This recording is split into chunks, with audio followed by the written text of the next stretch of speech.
I mean, dude, this was absolutely terrible. The most pathetic thing to me, I'm not even going to run down a stat line like I usually do. I'm just going to throw out the pathetics. And I'm sorry. I mean, if you guys usually listen to these episodes, because we try to keep it light and stuff, but this one legitimately pissed me off. I have to be honest with everybody. This loss pissed me off. They didn't get their first offensive rebound until the fucking third quarter. They had 2 on the game. 2! The Knicks had like 7 in the first 3 minutes of the game. They had 15 total. The Knicks took 92 shots. The Bulls took 77. The Bulls turned the ball over 20 fucking times tonight. 20. Their leading scorer was Zach on 7 of 12 shooting with 17 points. What? Fuck it. I don't care anymore.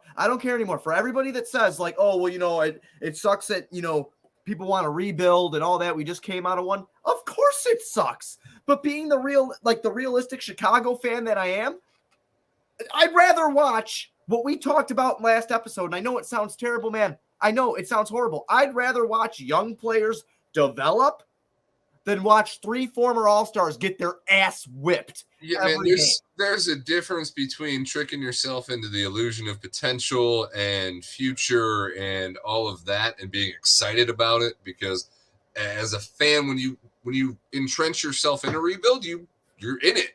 You have a connection to the team that's a lot different than just going and getting some mercenaries like DeMar. And I've loved the DeMar show, but I think we all did. But I don't think DeMar's enjoying the DeMar show right now. I don't think he wants to be here. And I'm curious if that's part of what it is. Like, has this team given up on themselves? Have they given up on Billy? Have they just given up in general? I think they given up on each other. And what I mean by that is, look at the play tonight. Vucevic gets 8 shots. That's all he fucking takes. I know he got hit in the face and bitched a fit about it for a little bit. Yeah, he's lucky he didn't get tossed there. No shit. I mean, the bitching was just unbelievable. Shut the fuck up and just get back. Stop moaning and groaning, because you guys do it every game and you lose every game. Well, and it's almost like the old guys that don't realize that they're getting old. It's like, you're not going to get the calls that you got a couple years ago. You're not playing. You're not winning.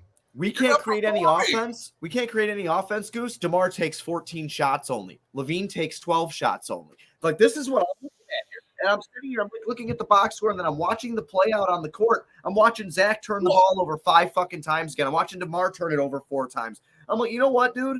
I'm seeing all their names. Pat, though? What was that? What the heck? What the fuck happened to Pat? Kid's having an electric first quarter. Electric. Almost every possession to start this game felt like, oh, Pat. And you got him on the defensive end. Oh, he's guarding their best player. Cool. Nice. Yeah, he blew his load within the first 10 minutes, and then it went away.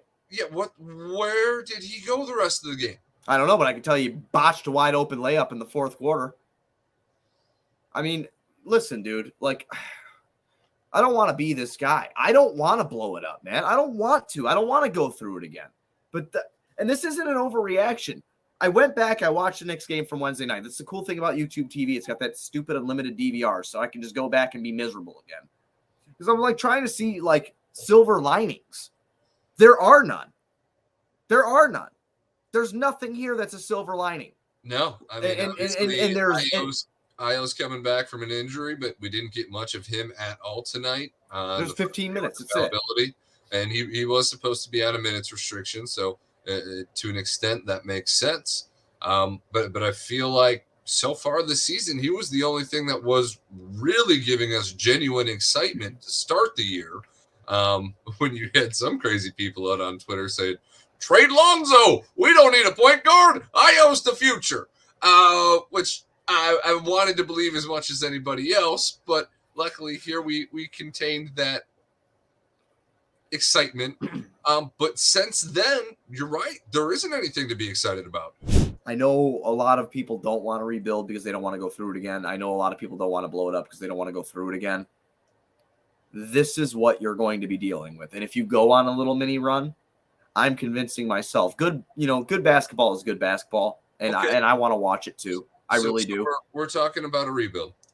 Yeah. I was messing around with the trade machine the other day. Okay. And, the loudest fans cheered tonight was when Derrick Rose came into the game. Right. We've had Which I love that for him, but we've heard rumored that that the Knicks are interested in Zach LaVine. I don't know if they will be after this series, or maybe Thibs is just that mastermind and he just shut him down. But he knows how to unlock Zach the same way he unlocked Randall, and he has Brunson. But the Knicks literally have 3 guys on their bench right now whose salaries match perfectly. If you were to trade Zach LaVine, Marko Simonovic, and Tony Bradley for Evan Fournier, Derrick Rose, Cam Reddish, and however many picks you could get from the New York Knicks. Man, I mean, that's kind of a shit. Well, is it a shit return? Is it? I mean, it is. I mean, it depends on how many firsts. No, I mean, yeah, right. Is it? Depends on how many firsts you get.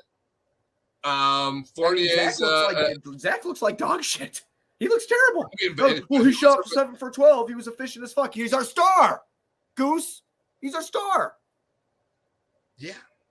No, I mean, but I'm just saying, I found it kind of ironic that the Knicks have 3 players on their bench whose salaries kind of match perfectly. Yeah, 3 players that don't fucking play for Zach LaVine. Go ahead. Fuck it. I don't care. Fuck it. Victor Wembanyama or Scoot Henderson, I guess. I don't care. Yeah. I mean, at this point, what the fuck are we doing any different now? We're 11 and 17. That's the issue, though, is we know how the tank and drill works, especially when you only get to keep your pick if you're 1 through 4. We know we're going to get 7. We know how this game works. We know how this game works. We got 4 once. We drafted a guy who came off the bench for his project. We drafted a project. Yeah. Yeah, I can't wait for those guys to draft somebody again.